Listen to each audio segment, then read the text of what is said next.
हाँ, तो मैं आपको इस वीडियो के अंदर बताने वाला हूँ क्लास 10th चैप्टर 8 यानी प्रश्नावली 8 का जो उदाहरण नंबर 2 है वो बताने वाला हूँ कि किस तरीके से अपन इस क्वेश्चन को सॉल्व करेंगे, ये आपको मैं समझाने वाला हूँ। देखिए, उदाहरण नंबर 2 में क्वेश्चन क्या कह रहा है, पहले हमें यह समझना है। हम ये समझेंगे कि यदि एंगल बी और एंगल क्यू ऐसे न्यून कोण हो, एंगल बी एंगल क्यू ऐसे न्यून कोण हो, न्यून कोण का मतलब होता है 90 डिग्री से कम वाले कोण, जिससे कि साइन बी बराबर साइन क्यू है। यह हमें दिया हुआ है, साइन बी बराबर साइन क्यू। तो सिद्ध कीजिए कि एंगल बी बराबर होगा एंगल क्यू के, एंगल बी बराबर होगा एंगल क्यू के।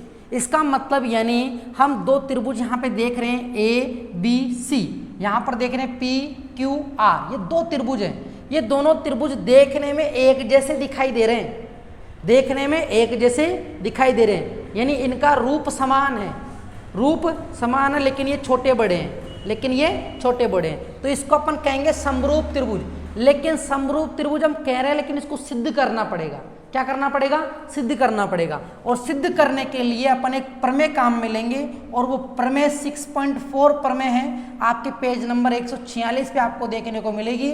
उस प्रमेय में यह बताया हुआ है कि अगर दो त्रिभुज हैं, अगर दो त्रिभुज हैं और उनकी भुजाओं का अनुपात अगर समान है, जैसे इस भुजा का अनुपात इस भुजा का अनुपात, इस भुजा का अनुपात इस भुजा का अनुपात, इस भुजा का अनुपात और इस भुजा का अनुपात, अगर ये बराबर है, समान है, तो इनके संगत कोण भी बराबर होंगे। इनके संगत कोण भी क्या होंगे?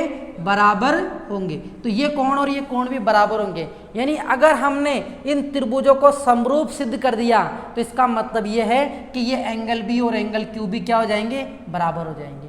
तो प्रमेय 6.4 को अपन काम में लेके इसको अपन समरूप त्रिभुज सिद्ध करने वाले हैं। सबसे पहले आप यहाँ पे देखेंगे एंगल बी को न्यून कोण पे लिखा है, तो आप यहाँ पे देख रहे हो ये न्यून कोण ही है। एंगल क्यू ये भी कौन सा कोण है? न्यून कोण है। क्लियर हुआ? अब बात ये आती है साइन बी और साइन क्यू। साइन बी यानी इस वाले त्रिभुज से तो अपन निकालेंगे साइन बी, और इस वाले त्रिभुज से अपन निकालेंगे साइन क्यू। ठीक है, इससे तो साइन बी निकालेंगे, इससे क्या निकालेंगे? Sine Q. और हम जानते हैं, हम क्या जानते हैं कि लाल बटा कक्का से, या फिर आप कैसे भी मान लो, साइन जो होता है, साइन जो होता है वो लंब और कर्ण का अनुपात होता है। जानते हैं नहीं जानते? साइन जो होता है वो लंब और कर्ण का अनुपात होता है। अब आप इस त्रिभुज में बताना, इस त्रिभुज में ये जो अगर एंगल बी है तो इसके सामने वाली भुजा लंब हो गई, और ये आधार हो गया, और ये कर्ण हो गया। हुआ या नहीं हुआ? भाई थीटा के सामने वाली नहीं, एंगल के सामने वाली भुजा लंब होती है। अब आप देखेंगे साइन बी बराबर लंब, लंब देखेंगे, लंब का नाम यहां से लेके ये लाइन जो आ रही है, इस लाइन को अपन क्या नाम देंगे? AC। क्या नाम देंगे? AC। क्या नाम दे देंगे इसको? AC नाम दे देंगे। बोलो कोई दिक्कत? AC नाम दे देंगे। बटा कर्ण देखो इस त्रिभुज में AB, कर्ण की भुजा क्या है? AB। तो अपन कह सकते हैं कि साइन बी बराबर AC बटा AB होगा। कह सकते हैं साइन बी बराबर क्या होगा? AC बटा AB। अब आ जाइए साइन क्यू पे। साइन क्यू, साइन क्यू किससे निकालेंगे? इससे, इसके सामने वाली भुजा लंब, ये कर्ण और ये आधार, ये आधार। तो इसमें आप देखोगे तो लंब क्या है? PR। लंब क्या है? PR। कर्ण क्या है? कर्ण। P से लेकर Q को क्या बोलेंगे अपन? कर्ण बोलेंगे। तो इस तरीके से अपन ने साइन B भी निकाल लिया, साइन Q भी निकाल लिया।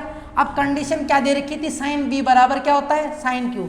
जब साइन B बराबर, जब साइन B बराबर साइन Q होता है तो भैया AC बटा AB बराबर PR बटा PQ भी होगा।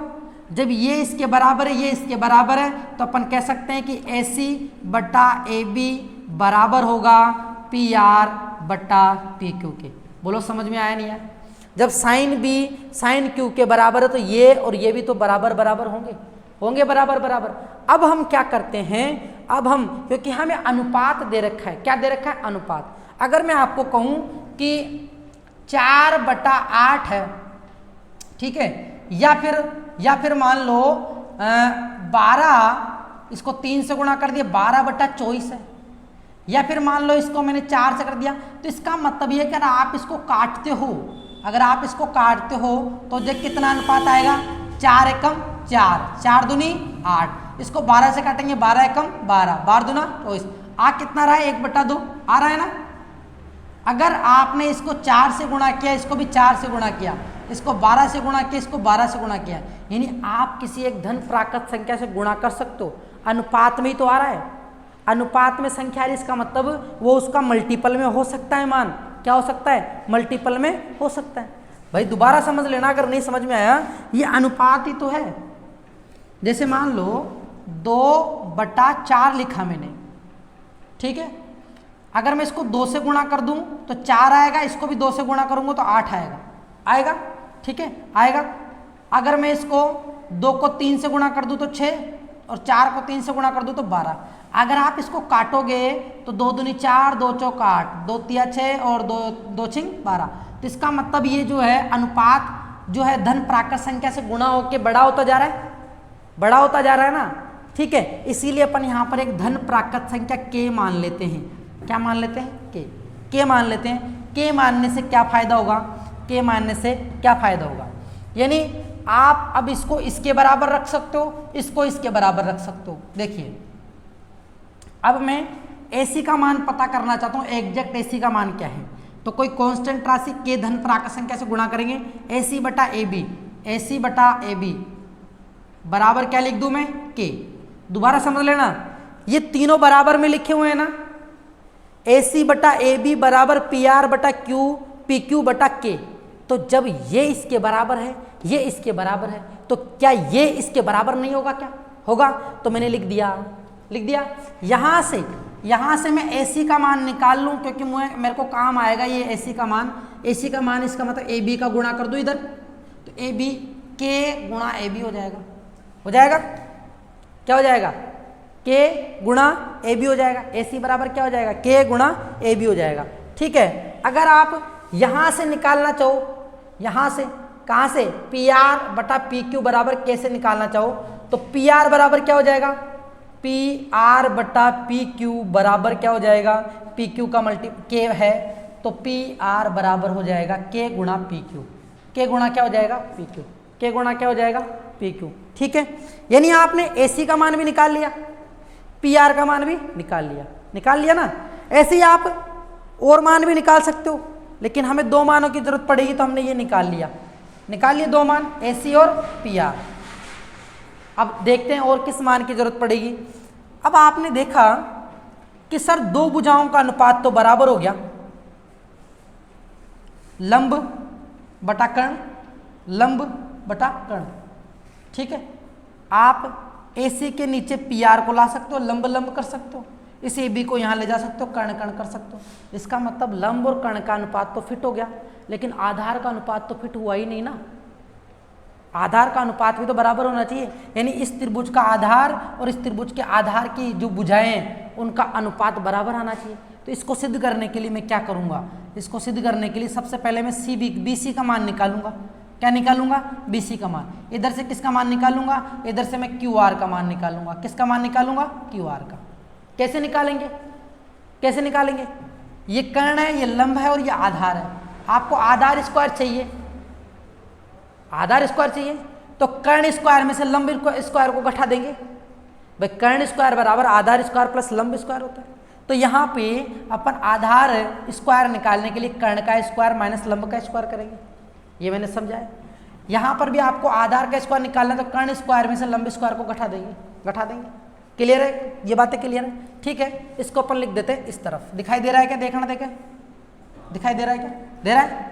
चलो अब देखो इधर, यहाँ लिख देते हैं, देखना। आधार यानी BC, चलो सूत्र लिख देता हूँ पहले। आधार स्क्वायर बराबर अपन लिख सकते हैं कर्ण स्क्वायर माइनस लंब स्क्वायर, लिख सकते हैं। तो आधार को मैं बोलूंगा BC, इस वाले त्रिभुज के लिए क्या बोलूंगा, BC। तो BC का स्क्वायर, कर्ण क्या है यहाँ पे, AB का स्क्वायर माइनस लंब क्या है, AC, तो AC का स्क्वायर। AC का क्या हो जाएगा, स्क्वायर, लिख दिया। अब मुझे स्क्वायर नहीं चाहिए, मुझे इसका अनुपात यानी BC चाहिए, वर्ग नहीं चाहिए, BC चाहिए। तो वर्गमूल ले लूँ, स्क्वायर को उठाने के लिए वर्गमूल ले लेते हैं, तो वर्गमूल ले लेंगे दोनों पक्षों में।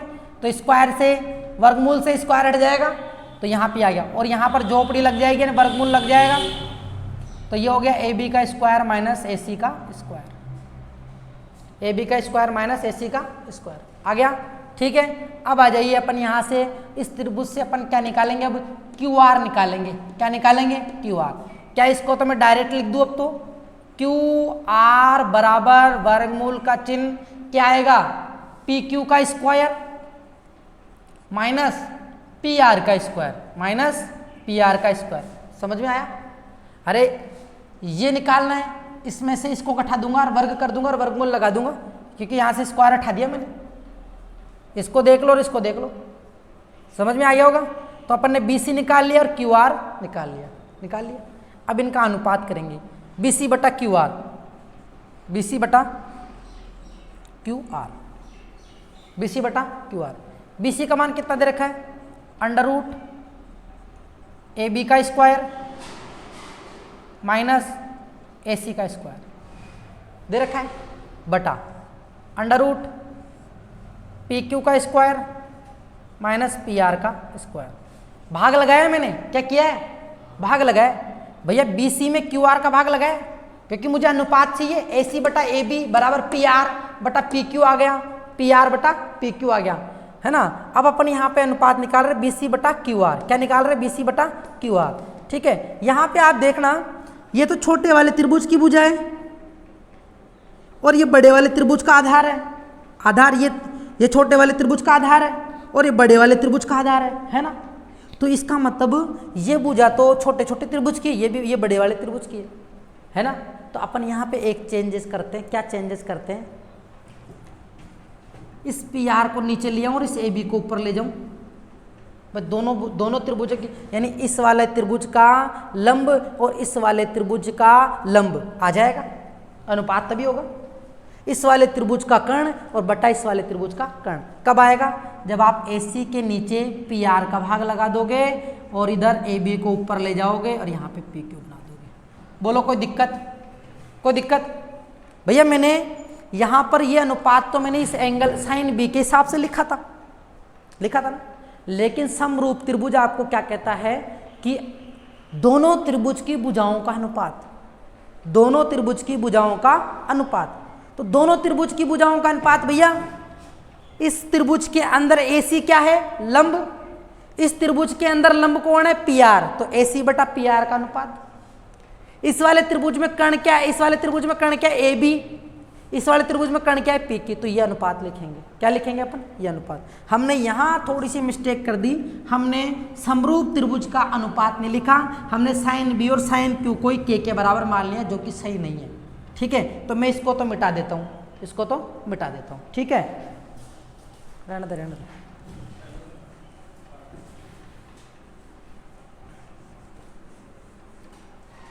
ठीक है, ये तो अपन ने साइन B लिखा, साइन B हो गया AC बटा AB बराबर साइन Q क्या हो गया, PR बटा PQ। लेकिन हमें तो समरूप त्रिभुज की भुजाओं का अनुपात लिखना है, तो अपन क्रॉस मल्टीप्लाई कर देंगे। ठीक है, यानी PR को नीचे ले जाएंगे, AB को ऊपर ले जाएंगे। तो क्या लिखा जाएगा, AC बटा PR बराबर AB बटा PQ। कैसे आया, AB यहाँ चला गया और PR यहाँ आ गया, क्योंकि क्रॉस मल्टीप्लाई हो सकता है इनके अंदर। तो अब आप इसको K के बराबर मान लिया, क्योंकि इनका अनुपात जो है एक धनात्मक संख्या से गुणा होगा। सभी का अनुपात एक संख्या से गुणा होगा और वो संख्या क्या है, K है। अब आप यहाँ से AC का मान निकालो। AC का मान निकालने के लिए हमने क्या किया, इस वाले को और इस वाले को बराबर रखा। तो मैंने AC बटा PR को K के बराबर रखा, तो इससे AC का जो मान निकल के आया, क्योंकि मुझे इस त्रिभुज के अंदर AC का मान रखना है, तो AC का मान जो निकल के आया वो आया KPR, क्योंकि PR का मल्टीप्लाई कर दिया यहाँ पे। K का मल्टीप्लाई किससे कर दिया, PR से, तो KPR बन गया, KPR बन गया। अब आ जाइए, अब अपन इसको और इसको बराबर करते हैं। ठीक है, इसको और इसको बराबर करते हैं। जब अपन इसको और इसको बराबर करेंगे तो AB बटा PQ बराबर K, तो यहाँ से AB का मान आएगा K गुणा PQ, K गुणा PQ। समझ गए? यहाँ से इन तीनों अनुपातों से अपन ने AC और AB का मान निकाल लिया कि AC का जो मान होगा वो इस वाले त्रिभुज से कुछ संख्या गुणा होके आएगा और इसका मान इससे कुछ गुणा होके आएगा। क्लियर है मेरी बात? क्लियर है? अब आ जाइए इधर, अब आ जाइए। अब आप लोग AC का मान रखेंगे यहाँ पे, BC बटा QR कर लिया था अपन ने, यहां तक बिल्कुल सही है। वर्गमूल का चिन्ह, AB का मान कितना लिखा हुआ है, देखो देखें, KPQ लिखा हुआ है, यहां पर अपन लिखेंगे KPQ का स्क्वायर, माइनस का चिन्ह, AC का मान कितना लिखा हुआ है, KPR, क्या लिखा हुआ है, KPR, इसका क्या कर दूं, वर्ग, क्या कर दूं, वर्ग कर दिया। बटा में ये लिखा हुआ तो ये तो बटा में चले गई, अंडर रूट PQ का स्क्वायर माइनस PR का स्क्वायर। ठीक है, यहां तक समझ गए। अब देखो, इस वर्ग को खोलूंगा तो K के ऊपर वर्ग आ जाएगा, PQ के ऊपर भी क्या आ जाएगा, वर्ग आ जाएगा, आ जाएगा, K के ऊपर वर्ग और P के वर्ग।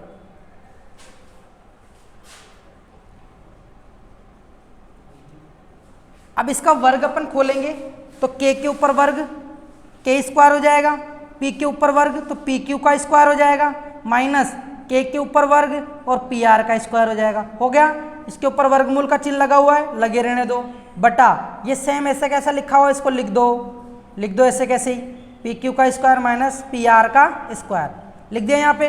अब आप देखो दोनों में K स्क्वायर कॉमन आ रहा है क्या, देखो K स्क्वायर कॉमन आ रहा है क्या, दोनों में आ रहा है K स्क्वायर कॉमन, तो K स्क्वायर कॉमन ले लेंगे अपन, यहाँ बचेगा PQ का स्क्वायर माइनस PR का स्क्वायर। K के ऊपर घात 2 है तो 2 से वर्गमूल का चिन्ह हट जाएगा, लेकिन इसके ऊपर नहीं हटेगा, केवल K के ऊपर हटेगा वर्गमूल, तो K को बाहर ले लेंगे, ये और ये दोनों सेम हो गए, सेम से सेम कट जाएगा, इसका मतलब इसका अनुपात भी किसके बराबर आ गया, K के बराबर। जब ये दोनों भुजाओं का अनुपात K के बराबर आ रहा है और ये भी K के बराबर आ रहा है, तो इसका मतलब त्रिभुज के तीनों भुजाओं का अनुपात समरूप हो गया। क्या हो गया, ठीक है, समान अनुपात में आ गए, समरूप सिद्ध हो गए।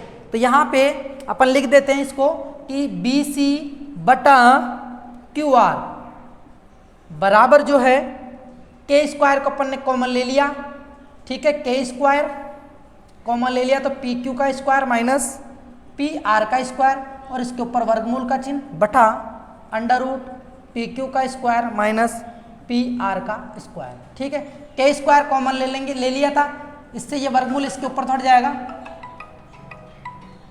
ये भी आज PR का स्क्वायर बटा अंडर रूट PQ का स्क्वायर माइनस PR का स्क्वायर, इससे ये कट जाएगा, ये भी किसके बराबर आ गया, Q के बराबर आ गया। अतः दोनों त्रिभुज यानी त्रिभुज समरूप सिद्ध हो गए, और समरूप सिद्ध हो गए तो इनके संगत कोण भी क्या होंगे, बराबर होंगे, तो ये सिद्ध हो गया। ठीक है, चलो, तो BC बटा QR बराबर भी क्या आ गया, K आ गया, और हमें पता है कि AC बटा PR और AB बटा PQ बराबर भी क्या है, K।